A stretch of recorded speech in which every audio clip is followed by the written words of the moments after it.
a very special guest for this show. Always a very special guest for any show that he does. His name is Erich von Daniken. The daddy of them all, you could say. The man referenced and revered by so many who've made a connection between mankind and visitors from space.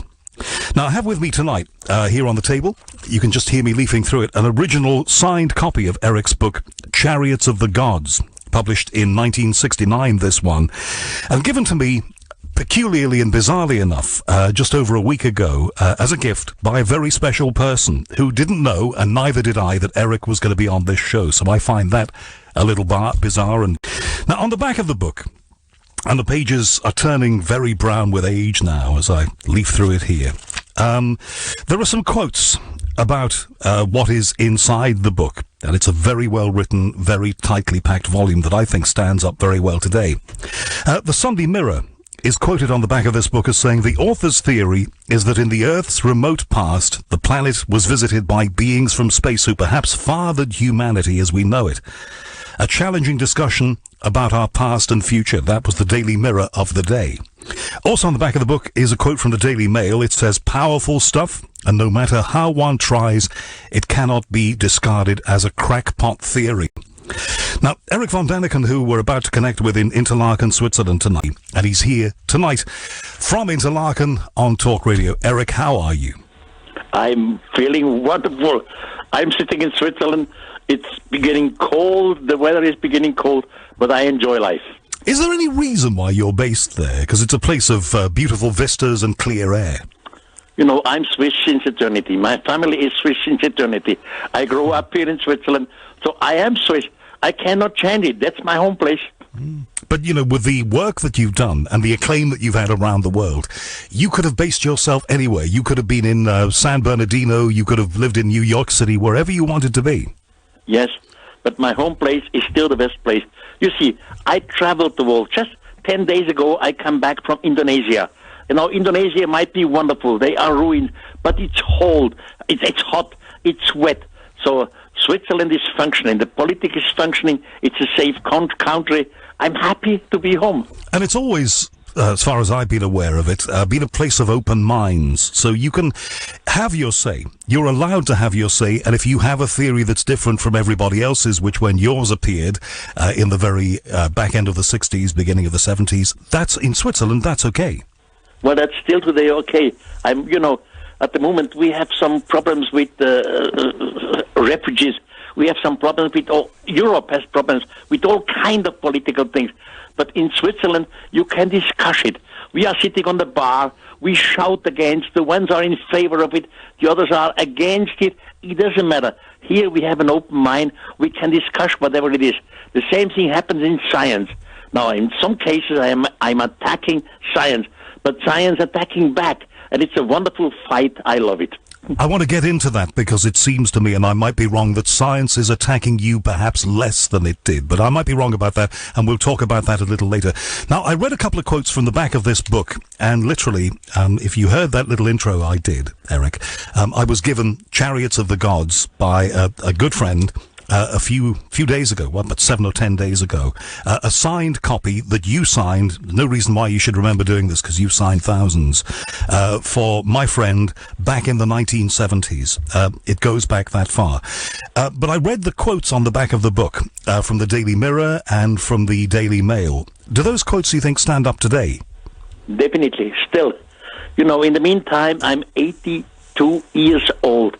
I have become an old fellow. But I'm still stand behind the quotes. Chariots of the Gods was a mind-opener.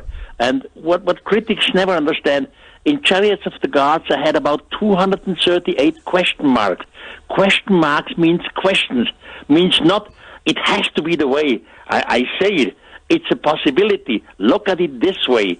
And that's still my position today.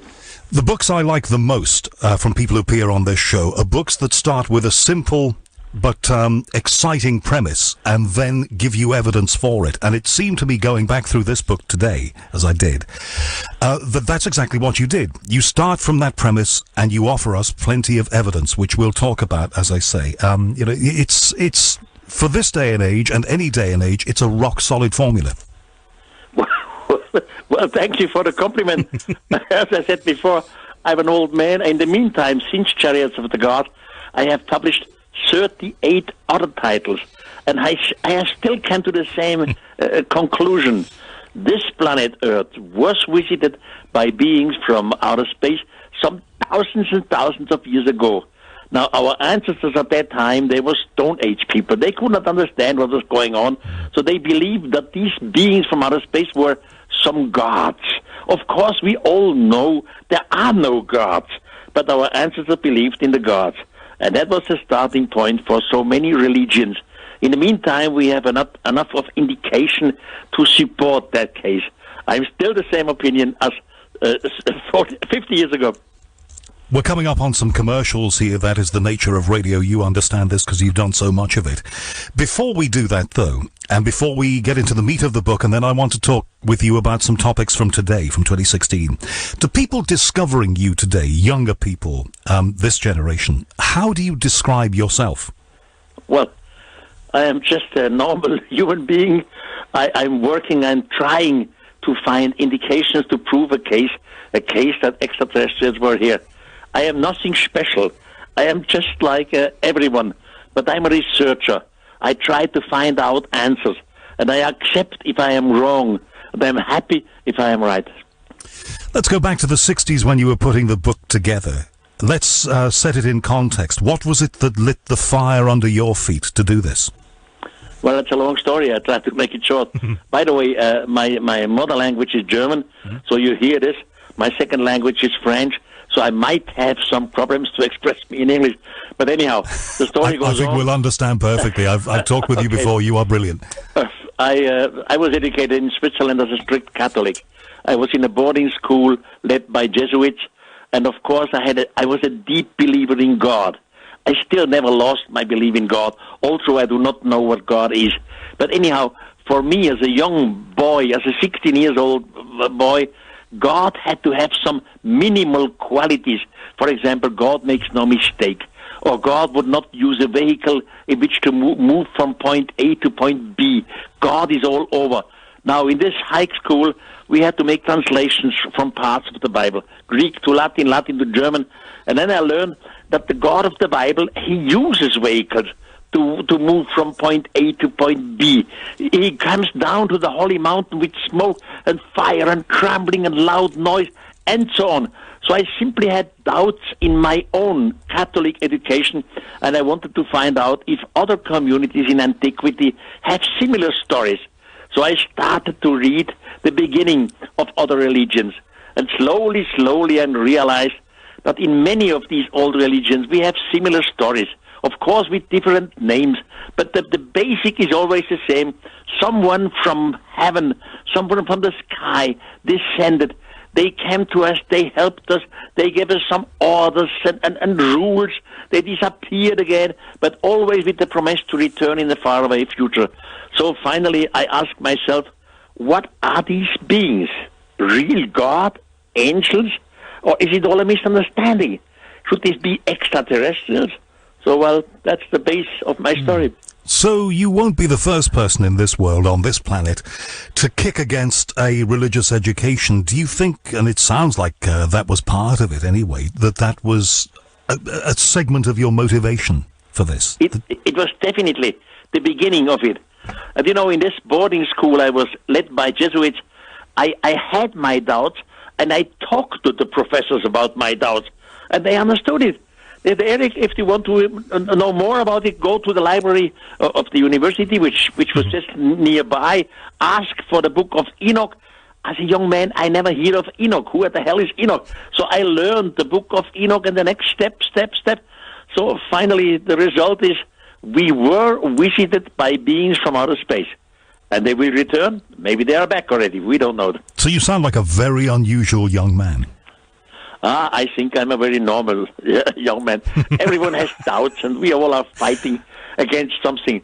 So my fight was the fight against consciousness, against my religion. And then you have to, and like I say, once we've been through the commercials which are coming up, we'll talk about the book and its legacy. But then you have to write the book. That's one thing. And then you have to find somebody who's willing to put it out there, to publish it. That was the next catastrophe. From my family, I grew up in the hotel business.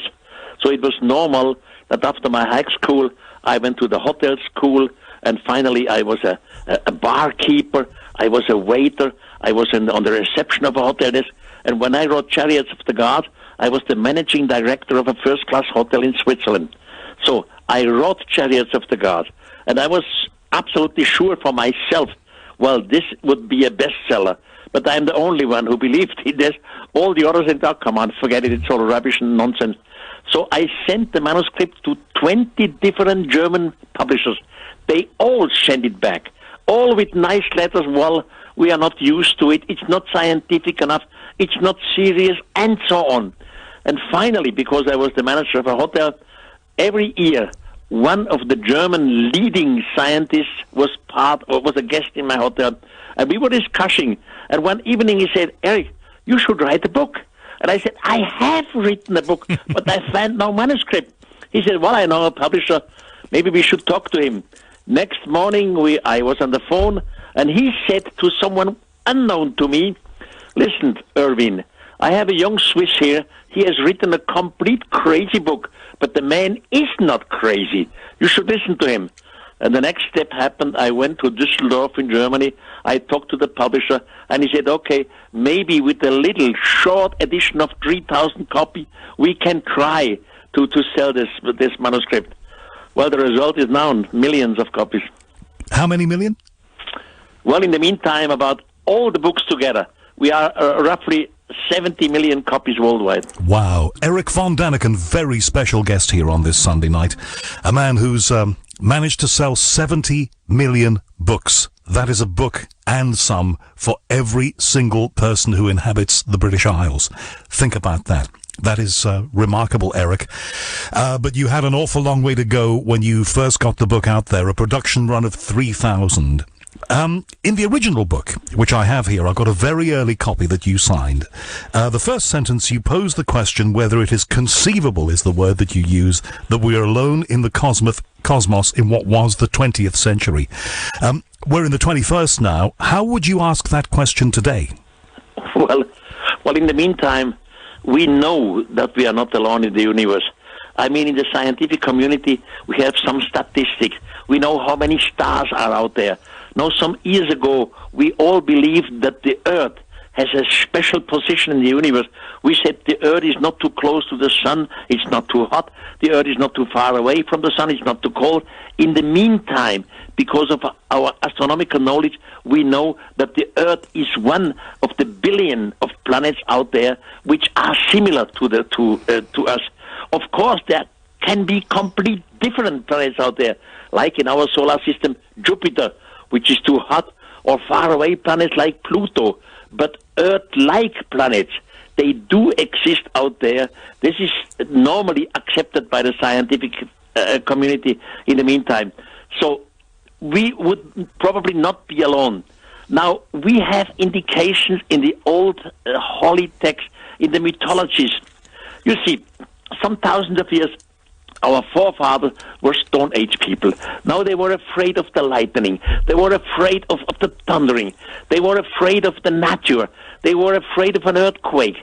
Maybe they did not understand how the moon sometimes was on the sky and then the moon disappeared again. So they could not understand natural science. So natural religion was the beginning of all the religion on the earthlings. But then someone came down and give information. Where is the difference? For example, in the old holy text, you have one text which is called the Book of Enoch. One of the extraterrestrials teaches a human in their language. And he says to the human, look out at the window. You see this little light out there. You humans call it moon. But the moon has no light by itself. The moon receives his light from the sun. And then he explains why the moon sometimes disappears and is half, etc. Or he explains to the young man, you see this bright, shiny light there? You humans, you call it sun. You see all the little lights out there? You humans call it stars. And then he explains that our planet surrounds the sun in 65 days, roughly more or less, etc. Now, natural religions, earthquake, crumblings, storms. They have created natural religions. But nature does not give scientific information. Nature does not tell somebody the phases of the moon, the light of the moon, or the stars. So information was given to the earthlings at that time. And I mean scientific information. And that's the difference between natural religion.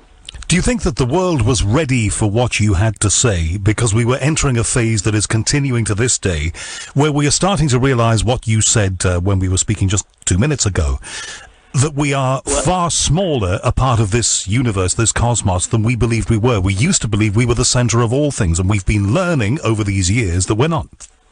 In the meantime, we understand that we cannot be the center of the universe. You know, we humans, roughly, generally, there are two sorts of humans on this planet. One sort is religious. It doesn't matter what kind of religion. The other sort is scientific. Now, the religious people, they have been educated. They say, God made everything. God made the universe, made the planets, the plants, the trees. But as crown of creation, God created us. The scientific community believes everything is evolution. You know, mutation, evolution, but we are on the top of evolution. Now, in both cases, if you look at it religiously, crown of creation, or scientifically, top of evolution, in both cases, we look at ourselves as the top of the universe. We think we are the greatest. We have to learn to become a little more humble, modest, and learn there are other forms of life out there. We are neither the crown of creation nor the top of evolution. And that's what's going on today. We learn slowly. Well, we are a little part like ants in this gigantic, wonderful universe. And the tide of scientific discovery, certainly recently, and we'll talk about this a little later, but seems to back up what you've been saying for all of these years. Does that give you a nice warm glow inside? Well, somehow, yes. You know, I have the chance to travel worldwide, and I have many speeches worldwide, and I'm always happy to hear when I sign some books that some people say to me, Erich, somehow your book Chariots of the Gods changed my mind, or changed the way of thinking, or you were a mind opener. So I'm happy to hear this. And of course, I know the critics, and I absolutely understand the critics, and I'm not against the critics. I love the discussions with the critics. But finally, slowly, I think we have a change in what we call in German language the Zeitgeist, the spirit of time. Slowly, we see it differently than what we saw it 50 years ago. And I feel, well, the acceptance of the Chariots of the Gods is becoming more open now than it was 50 years ago. I certainly recall, and this is just taking us off slightly into a little tangent here, but going on holiday with my parents in the 70s and even the beginning of the 80s, we would go to guest houses and hotels, and you would always find a copy of your book, which I have to say as a boy I didn't read then. I should have, but it would always be in the bookshelf, in the bookcase, wherever we went. So you had that kind of coverage. You had open ears, open minds for your theories. As you said, not everybody agreed with you, and some people vehemently disagreed with you, but you had more of a gateway than anybody before you, it seems. Well, I'm happy to hear this. You know, in the meantime, there are many international TV stations who have some TV series in which they are pro or against this Erich von Daniken idea, this visit from outer space. And more I see traveling worldwide, I am accepted. You know, just 2 weeks ago, I was in Morocco, okay, somewhere in North Africa. And in the elevator, when I checked out, there was an Arabic family. A man, he looked very severe with his two boys and his wife. And they looked at me. I went to the reception desk. I checked out. And then the man went to the reception desk too. And I just understand he asked who I was. He joined me before I went to the taxi and said, "Are you Erich von Daniken?" I said, "Yes." And I asked this Arabic man, "How do you know me?" Because my books do not exist in the Arabic world. None of them. And he says, "Well, just because of the television. I saw the, Ancient Alien and some History Channel." So it's slowly growing, and I'm not unhappy. I'm thankful about it. One of the lovely things about the book is it is a series of questions that you pose. You talk about some ancient maps found by a Turkish Navy officer that proved in an era when they couldn't have been drafted that way to be highly accurate, even including detail that we know today about North and South America and the Antarctic. And you ask, one of many questions, how could that be? Yeah, how could that be?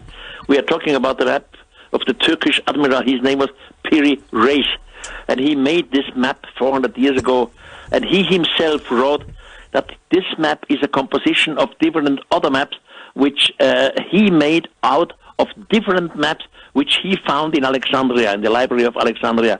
Now, anyhow, on this map, you see on the lower part, you see definitely the Antarctic island. You see the coastlines of the Antarctic. You see different islands, and compared with today's knowledge, they are all in a correct position.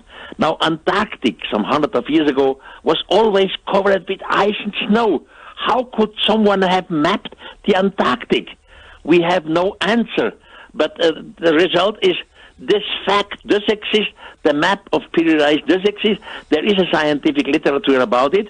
So it's an open question. What do we do against it? Nothing.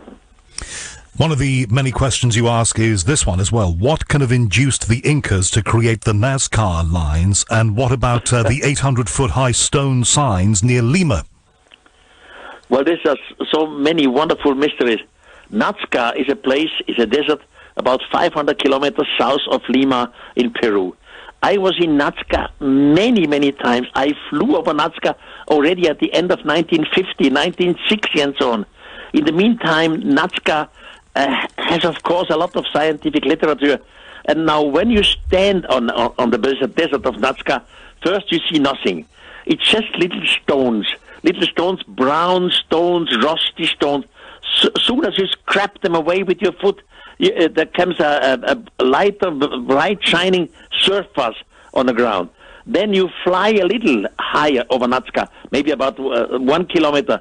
And then you see these bright, shining lines form figures of apes, birds, all kinds of animals, flowers, etc. Then you fly higher again, maybe about 1 or 2 kilometers high over the Nazca area. Then you see in the middle of these figures gigantic lines. The lines start abruptly, they end abruptly. Seen from the earth, seen from the high, they look like an airport, like airstrips. By the way, I never said it was an airstrip of the extraterrestrial. I never said it was the landing place, but I said it looks like, it gives you the impression from the air. And that's what it still is today. Now, about Nazca, we have wonderful scientific theories about wonderful ideas, what it could have been. But none of these theories has been completely proven. We are never sure. Either not my own idea. I suggested some thousands of years ago there was a mother spaceship in orbit. Now this mother spaceship was traveling maybe since hundreds of years. They needed some kind of nourishment, raw material, energy of any kind. Now they observed from the orbit, they observed our planet Earth. They saw in Nazca a desert, and they measured that under the Nazca desert there are some raw materials. This, by the way, is still the case today. Now, they sent simply an automatic probe down there. There was no airstrip. There was no airline. Nobody was the natives making an airline. But this robot, this probe from outer space came down. Maybe at the last part of the landing, it used an air cushioning or whatever. So sand and stone were blown away. Finally, this robot came to a standstill. They made some measurements. They found out, are there raw material? Is there energy? Is there maybe uranium or whatever they need? And then they start again. But in the meantime, 2 or 3 natives may have observed this robot, this automatic probe, and they realized something from the sky has descended. They did not understand a word about technology. They went to their tribe. We have seen something from heaven. And now the natives come to the desert. They see a little line simply by blown away stones and sand and so on. Now they believe the gods from the sky wish that we make lines. And now the natives start to make lines. Long lines, small lines, in all kind of direction, always hoping that the gods see these lines, that the humans are prepared that the gods return. Maybe one day a priest may have a brilliant idea. I mean, priests always have brilliant ideas. He say, we have to show them signs, offerings. Now birds, fishes, monkeys, and so. And now in the midst of the line, they start to create these figures. So that was my idea about Nazca. I do not know until today if my idea is a good one or a bad one. But I know all the other ideas, and it ends with the same question. We have no final answer about the mystery of Nazca. Fact is, there is a gigantic desert 500 kilometers south of Lima in Peru. Fly over it, and you have an impression of a gigantic airport thousands of years ago, looking like airstrips, starting abruptly, ending abruptly. The longest of it is 3.8 kilometers long, and in the midst of these lines, figures. Figures so gigantic that you can see them only from the air. From Interlaken, Switzerland tonight, Erich von Daniken, who's coming shortly to the UK. Tell me about your trip, Erich. Well, next Saturday, I hear in London at the Piccadilly Circle, there is a theatre called the Princess Anne Theatre. And I am happy to be there for the first time since about 25 years back in England. And I have a speech there, a public speech, and I show my best arguments of course to defend my theory that visitors from outer space were here. And then there is some program going on. They call it the Erich von Daniken Legacy Night. I don't really know exactly what is going on. I will be surprised by many little things.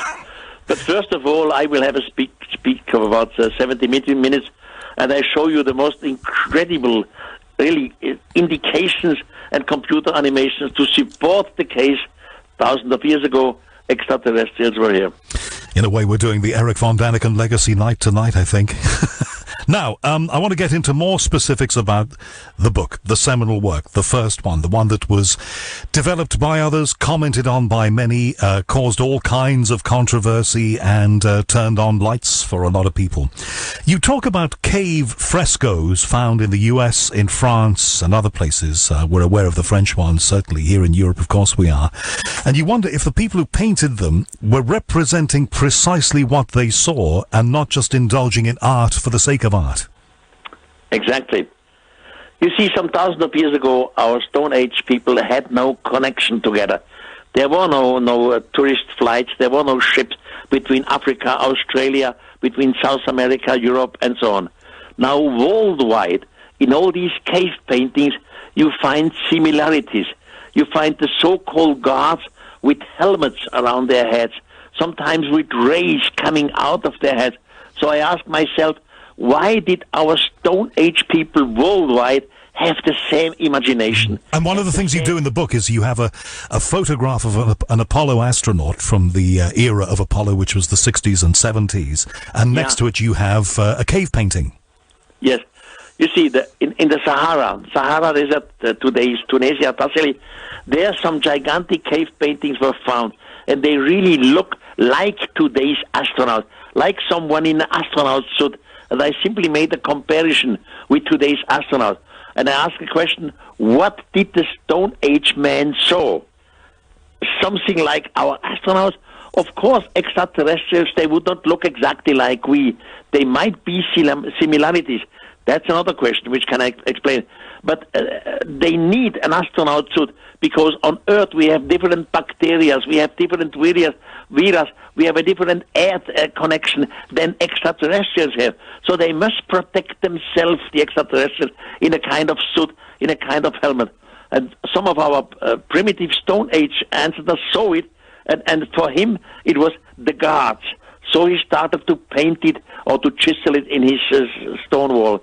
That's the basic idea. And as you say, separate populations in separate places separated by thousands of miles. Yes, in one place they could indulge in art and just give a kind of representation of something they imagined. But when different people in different places start to represent what they have seen all the same, then you get a pattern. Were you the first to say that, Erich? I'm not so sure. Well, at least maybe in a Chariots of the Gods was not what we call a scientific book. Chariots of the Gods was, on the other hand, not a novel. It was, in German, we have a term which is called Sachbuch, which means a book of facts. The facts have to be there. You have to give the exact sources, but it's not in a scientific way like the community would do it.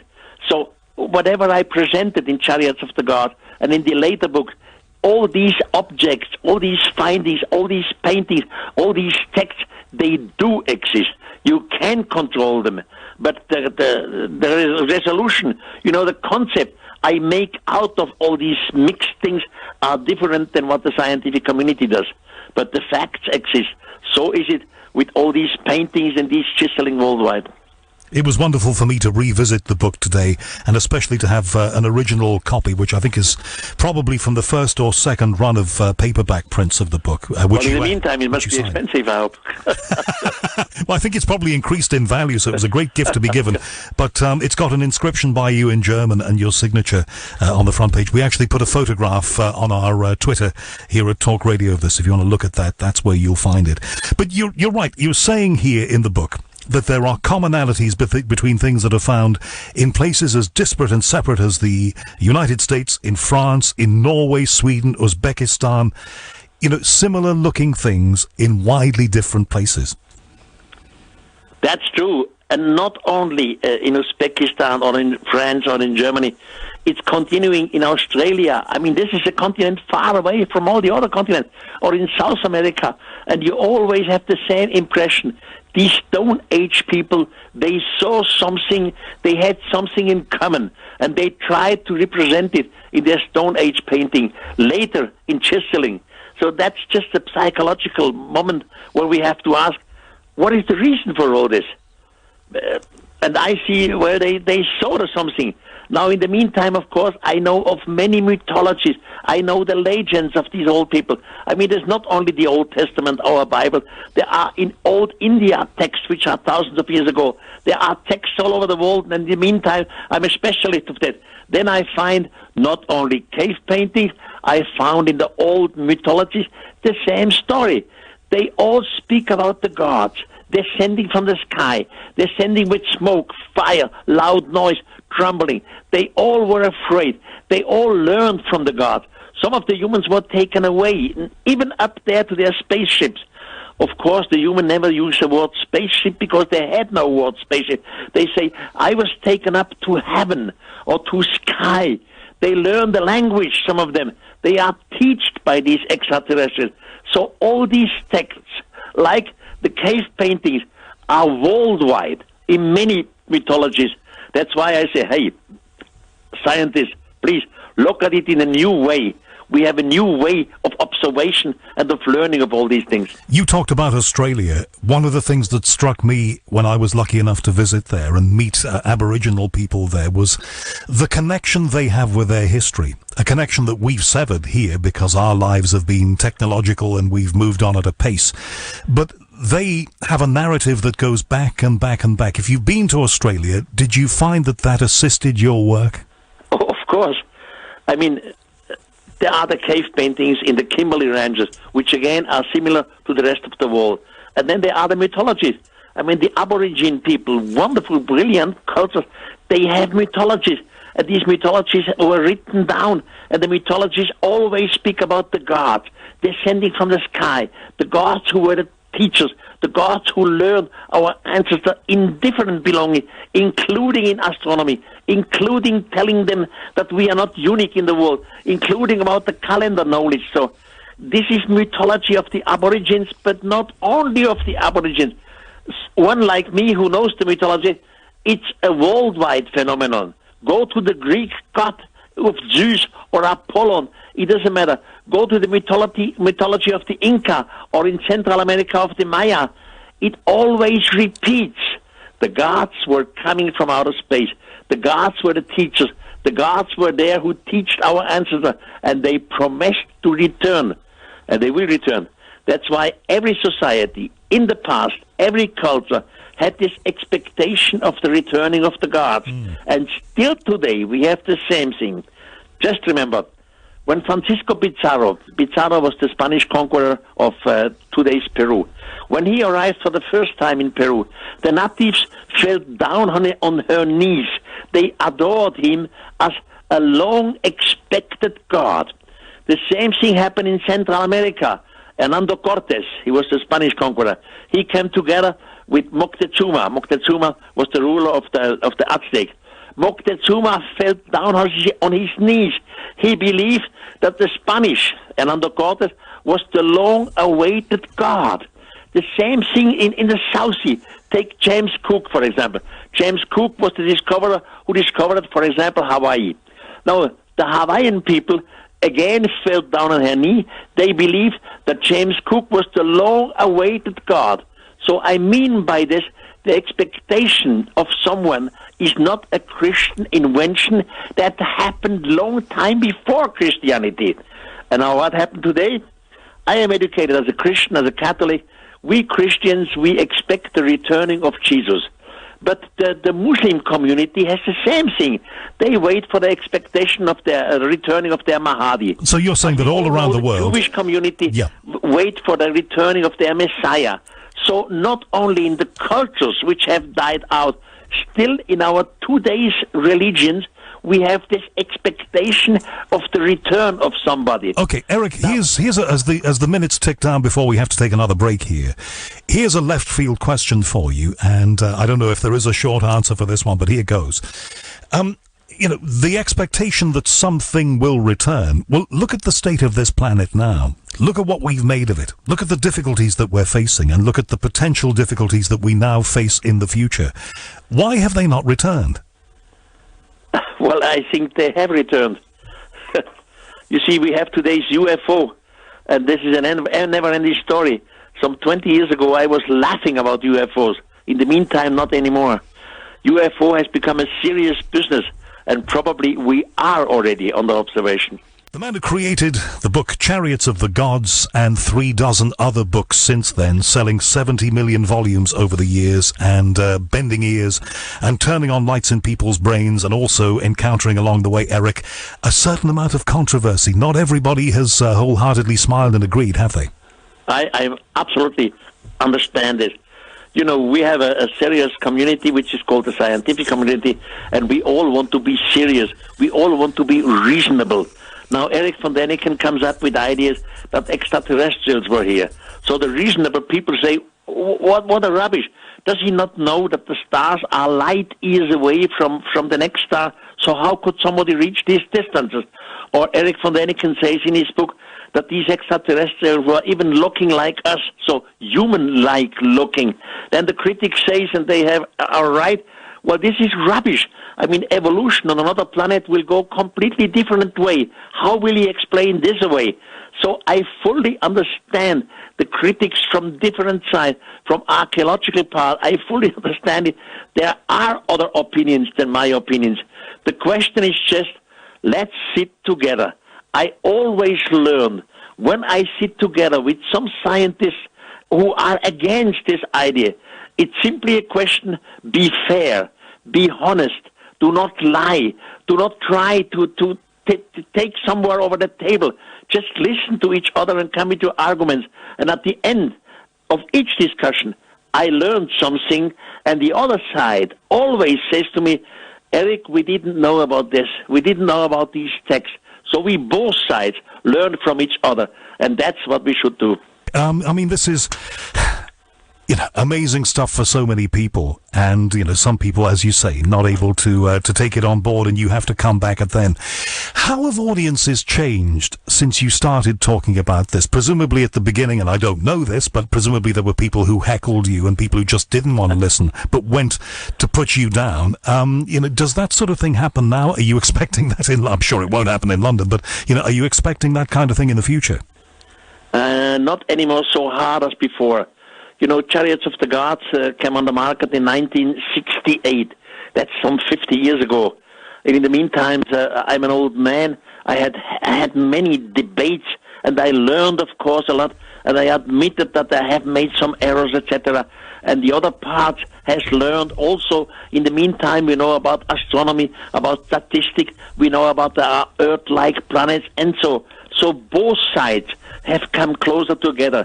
In the meantime, this hypothesis of a visit from outer space by extraterrestrials has become more and more acceptable.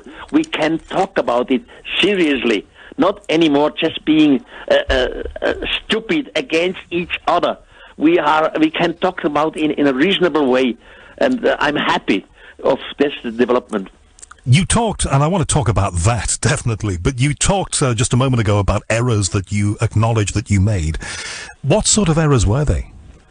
Oh, God. You know, when you are young, and when I made the research for Chariots of the God, I was about 22, 23-year-old young man. Then you believe everything, and you are not self-critical enough.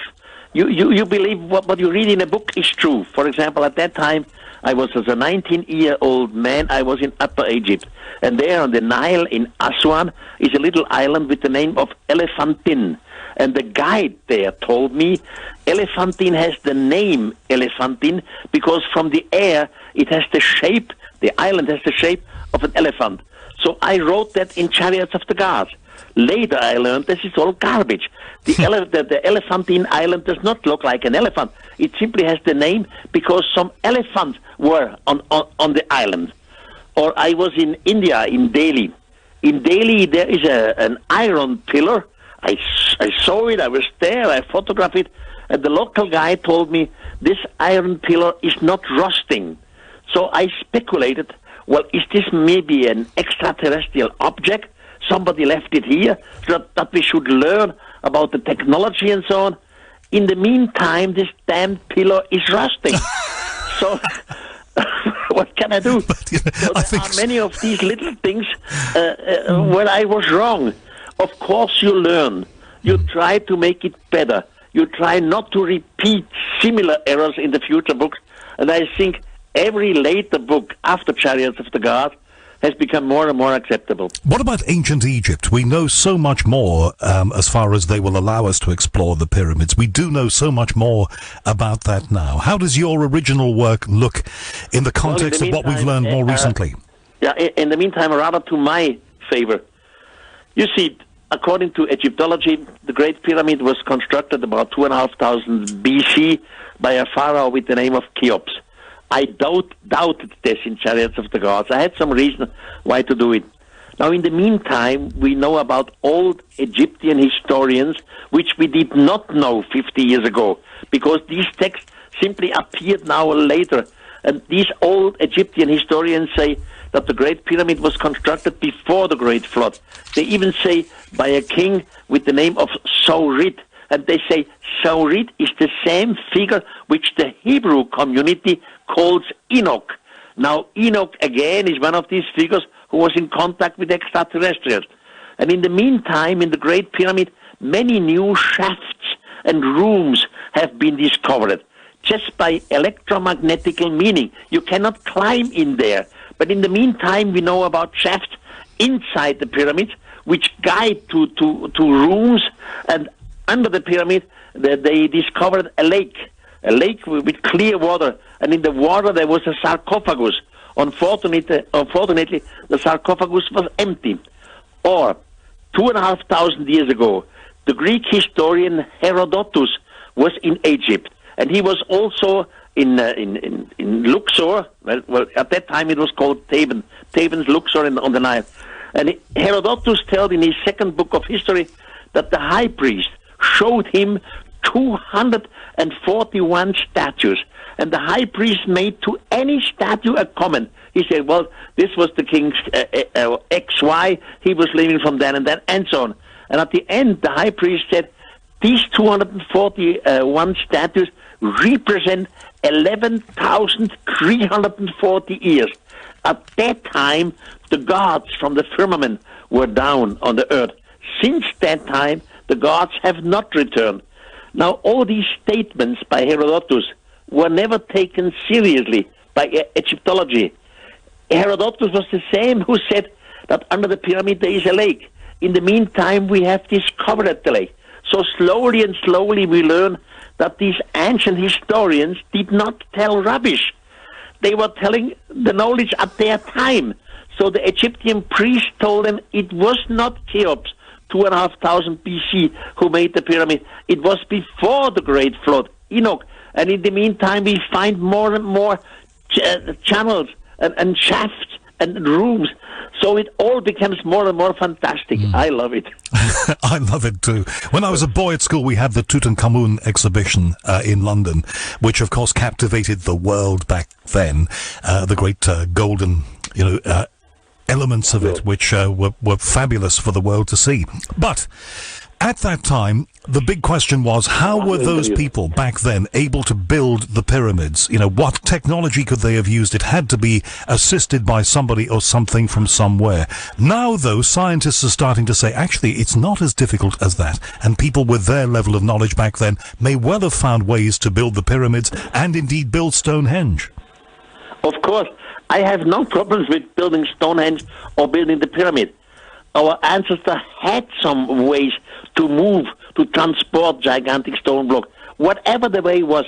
My problem is another one. My problem is the engineering knowledge. You see, every technology has an evolution. Slowly, some thousands of years ago, our Stone Age ancestors started to learn what is an arrow, what is a bow. Then they started to learn what are stones. There are different sorts of stones. Some of them are harder, others are softer. You can chisel it, you can cut it. Then they learn how to transport it, about wooden rollers. All this is called evolution in technology. And evolution in technology, finally, after some hundreds and thousands of years, make practically everything possible. They could make the Great Pyramid. But the problem is, in the Great Pyramid, we have a lot of shafts, rooms, etc. This means planning, engineering planning. Engineering planning means design. And you have to do the design and the planning before you start with the construction of the building. Because later you cannot chisel out these rooms and shafts anymore. You have to do it in the planning. The planning does not fit in the evolution of technology. So it seems to me the humans did the dirty work. The humans transported the stones, of course. But someone did the planning and told them how to do it and why to do it, for what reason. By the way, the why is still an open question for the future. Could it just be that they had... does not fit into the knowledge to Cheops. I understand what you're saying, but could it not just be that at that time they had particularly intelligent, advanced thinking people who understood perhaps rules of geometry? We know this. Things that we did not comprehend or didn't come to comprehend until later. What I'm trying to say really is perhaps they knew more than we give them credit for. Well, I exclude nothing. Why not? But it is not fit to the time. You see, Cheops' father's name was Snorfu. Snorfu simply came out of Stone Age. Snorfu's father was a Stone Age man. The planning does not fit into the fact of the Great Pyramid. Something is wrong. You see, the same thing we have, for example, in French Brittany. There we have gigantic stone blocks, thousands of it. They are all in certain lines. Now, we always looked for an answer. Why did our Stone Age people put thousands and thousands of stone in certain lines? We asked, was it the calendar? Has it to do with the date? What has it to do? Now, in the meantime, we found out all these stone blocks are not just there by coincidence. They all make Pythagorean triangles. Always the same distance, always the same angle. Now, Pythagoras was living about 400 BC, but these stones from French Brittany are 5,000 years before. So why at the hell did Stone Age people transport thousands of stones and made some Pythagorean triangles with the same angle, the same line? So we don't understand it. And that truly is Erich von Daniken. Erich, can you stay with us just a little longer? What I want to do is something now that we've covered the ground in the first book and your theories that have gone around the world. I want to talk with you about things that are happening now in 2016 because it's a very exciting era. You've been hearing Erich von Daniken, the man who wrote Chariots of the Gods and many other books. He's due in London very soon to give a talk here and also meet up, I think, Erich, with some of your many fans. I want to talk with you in this final segment or so about things that are happening now, about stuff that has started to appear in our news this year. I don't know what you think about this, but it seems to me that in terms of space news and the possibility that we may indeed not be alone, we've had more of that this year than at any time in my lifetime. What do you think? Well, between Mars and Jupiter, there is a gigantic leap, and there we have the asteroid belt. The asteroid belt is composed of 100,000 of stone blocks. Some of them are small, like a football. Others of them are very big. The largest of the asteroids is called Ceres.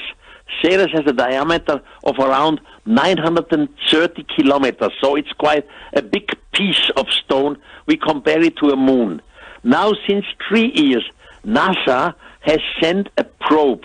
The probe's name is down to Ceres. And they have delivered pictures to the Earth. And now in some of the pictures, you see a mountain which does not fit into the region, and the mountain has some scraps on it, white scraps. And then you see on the ground, you see definitely a rectangular place. Now rectangular, which is not made by nature. So we have new questions. What is going, or what was going on Ceres some thousands of years ago? I always suggested some thousands of years ago the extraterrestrials were here. They came here with the generation spaceship. That means they were hundreds of years under the way. After hundreds of years of traveling, they need some form of energy. Whatever the energy is, raw material. Now the energy you do not take from the Earth, because here humans are living. You simply take the energy in the asteroid belt, because there it's free. Nobody hurts you. No, so the energy is just on the surface. And now today, thousands of years later, we found on Ceres some traces of artificial stuff. So we can ask us, what was going on there thousands of years ago? Mars, we have two moons. They are called Phobos and Deimos. Now, Phobos and Deimos are small moons. They look like some sort of potatoes. And there are many craters on Phobos and Deimos. Now, the problem is both moons surround the Mars, their planet, faster than the Mars under them turns itself. And both moons are nearly over the equator of Mars. So it seems this is not natural.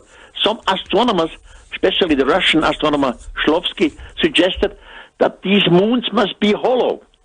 Now, we will find out in our time what is going on.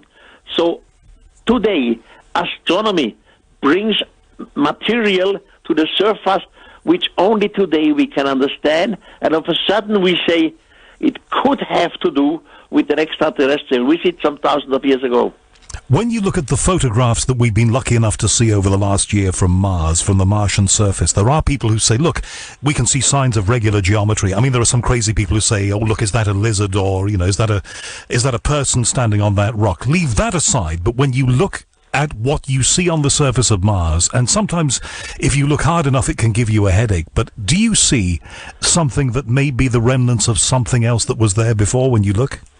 Yes, you can see some objects on Mars which are rectangular, others look like a pyramid, but finally you are never sure. Is it artificially or is it just natural? I mean, on Earth we have natural rocks who look artificially. So the final probe is we need clearer photos, or somebody else has to go there. But we have reasons to ask questions. The same thing, by the way, on the moon. On the moon has in the meantime been photographed perfectly. And if you observe the photographs very closely, you see some strange things look like obelisk, look like rectangular shapes. And you still can ask the same question on our moon as we can ask them on the Mars. But the answer must be, well, closer.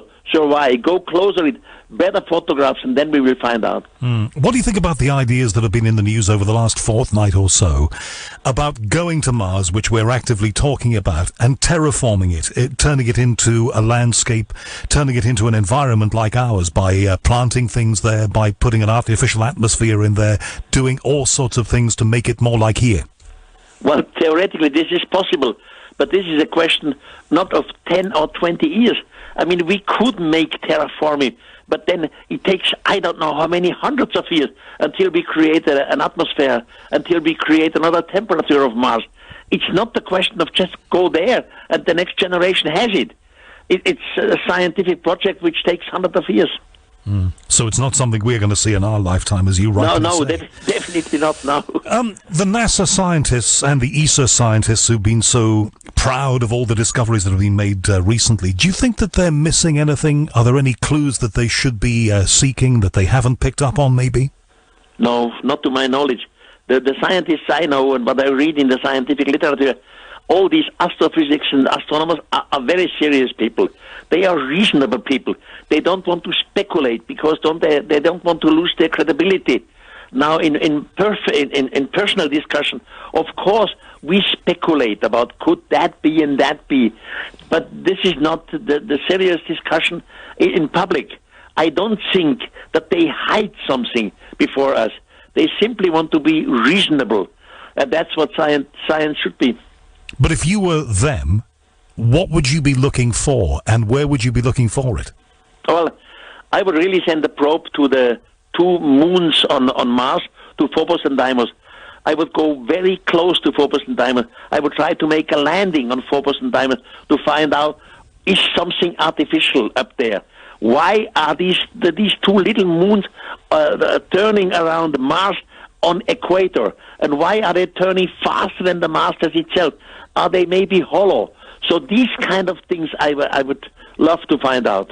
And if something of the kind that you're talking about was discovered there, would you see that as vindication of everything that you've been saying for these 40, 50 years? Well, definitely, yes. But the question then still is our society ripe to accept these things? You see, I used the word spirit of time. In German, Zeitgeist. The community has to be ready to accept something like this. If the community is not ready to accept something, it means unreasonable. So the society has to be prepared slowly for this excavation, for this indication, for this knowledge, and then it will be accepted and it will change our meaning, definitely. Well, these are very turbulent, takes its time. Very, very turbulent times, though, on planet Earth, Erich. Do you think that we are ready for this? Not yet. Well, a big part of it is.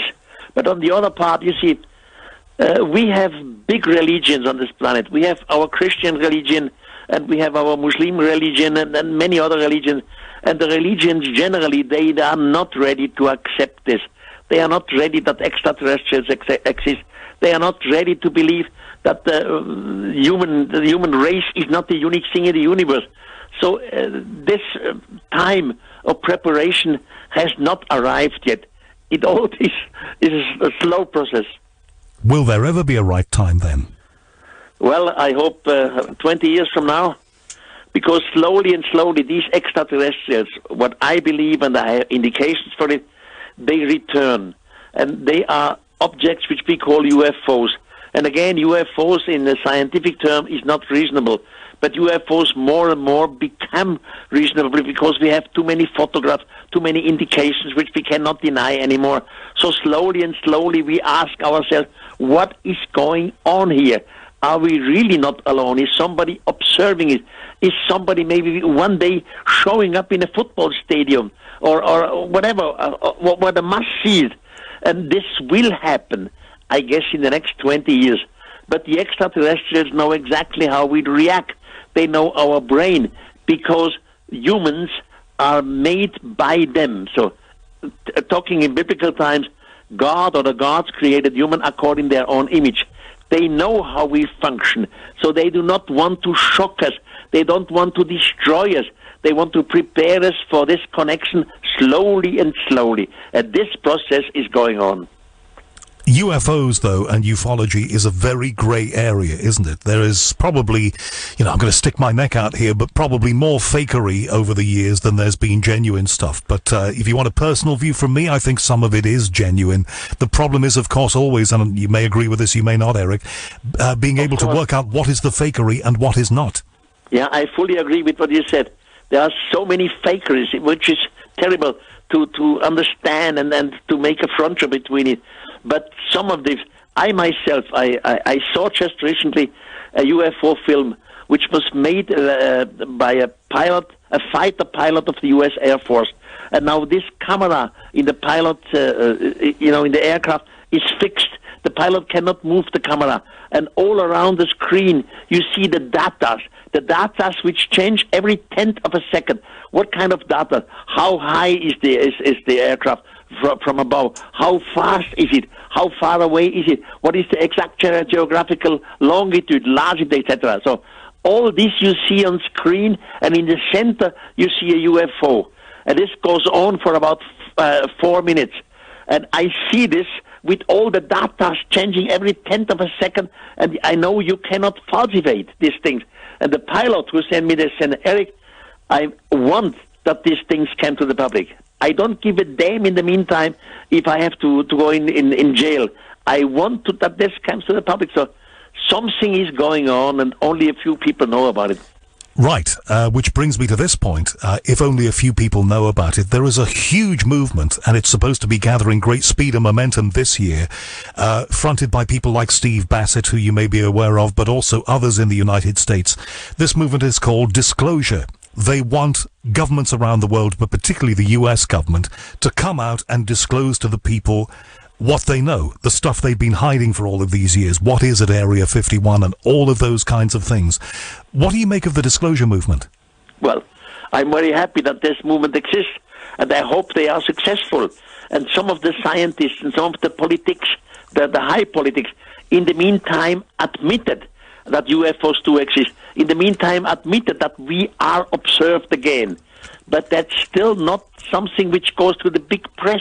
You know, I always use the same word.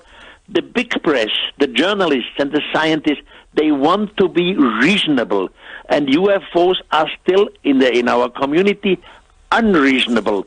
So it's all carefully how it goes up to the public, step by step, and very, very soft.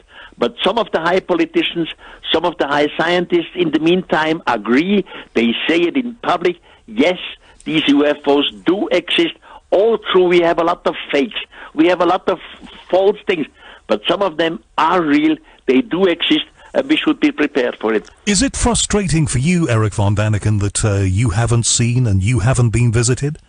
Well, somehow I understand it. I mean, as I said, I'm 82 years now. I never saw a UFO myself, but I understand it, because if I would have seen a UFO, I would probably, with my character, just standing up and climbing, that's true, and you have to believe it, and then I become unbelievable myself. So I'm happy. I have my critical distance.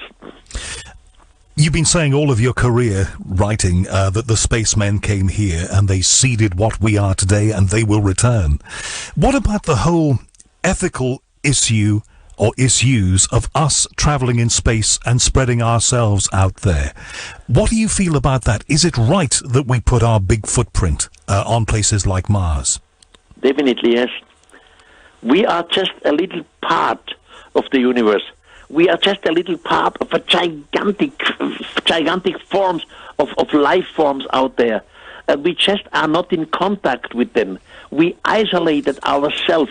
And it is ethically wonderful to learn that we are not alone out there. You know, since humans exist, we have war on this planet. We fight against, because of religion, we fight because of geographic things. We always have reason to fight, the humans against each other. Now just imagine we would accept extraterrestrials are here. Now we realize that we must be a united mankind, not fighting it, because there is something much bigger over our planet, over our Earth. We have to learn and to understand we all are Earthlings. It doesn't matter if we are black or white or Catholic or Muslim or whatever. We are the united humans on this planet, and there is something out there with which we have to communicate. So morally, ethically, it would be wonderful if we accept the existence of extraterrestrials.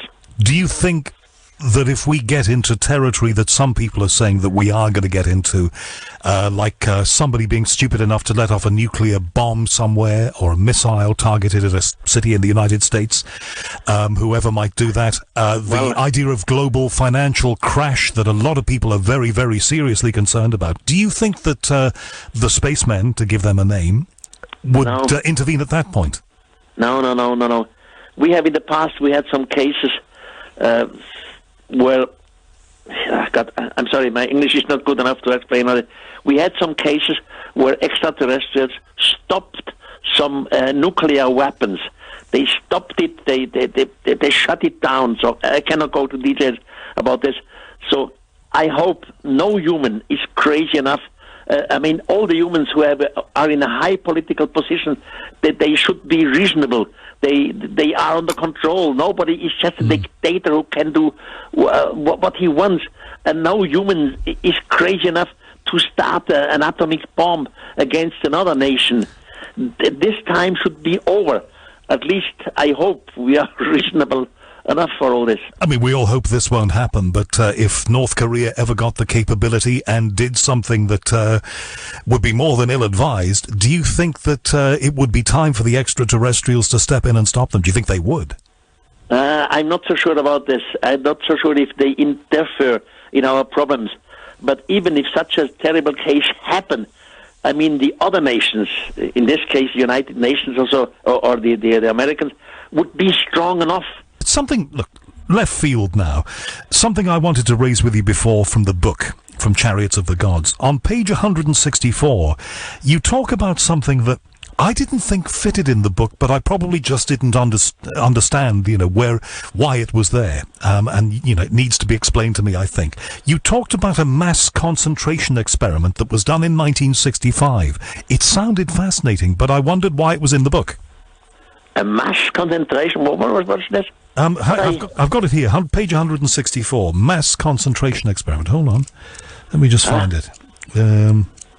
Mass, say it in German. Oh, God. Where everybody concentrated, where people around the world concentrated on something, on the same aim, the same end. Yes, there was an experiment which took place in Germany, I remember. But that's a long, long time ago, nearly more than 50 years ago. And they concentrated with their brain of some point, and it worked. But I don't remember the details anymore. Okay, well, it doesn't really matter, because the point I'm coming to is that if we were created by a superior civilization, perhaps they gave us abilities that we are mostly not aware of and mostly don't use. Why not? I mean, the gods created humans according to their own image. So we have a gigantic brain, and we probably don't use this gigantic brain. And there is much more in us than what we think. Now, a brain like mine thinks to learn and to know a lot about extraterrestrials. A brain like other is sure to learn and to know a lot about astrophysics, about astronomy, about whatever. And so if we get these brains together, we are a mass, and this is a mass, a gigantic computer, and we will have a gigantic knowledge. That is my basic idea behind it.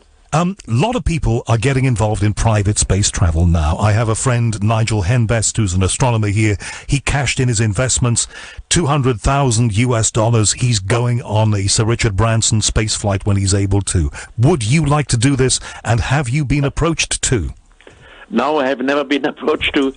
But, in the meantime, I'm an old man, 82.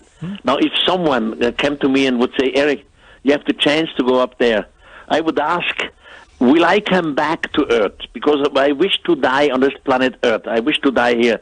And if he says, yes, you will come back to planet Earth, then I say, yes, I can. My curiosity is big enough. If this approach would say, no, you would never come back to Earth, like, for example, going to Mars and die on Mars, I would not go. I would say, no, then I prefer to die here on planet Earth. You're 82. I am fully confident that we will be having a conversation when you are 100, and that will be another marvelous conversation, I am sure. But when that point, and we all have that point where we shuffle off this mortal coil, who is going to continue your work? Well, we have a big organization which is the Ancient Astronaut Society in Germany and worldwide. and there are thousands of members, and at least a quarter of it are scientifics. And there are many people, many other brilliant authors around the world, including in England. I have good friends, authors who write about the same subject, brilliant people. So when I die, it doesn't matter. The idea continues, and that makes me happy. Makes me happy too.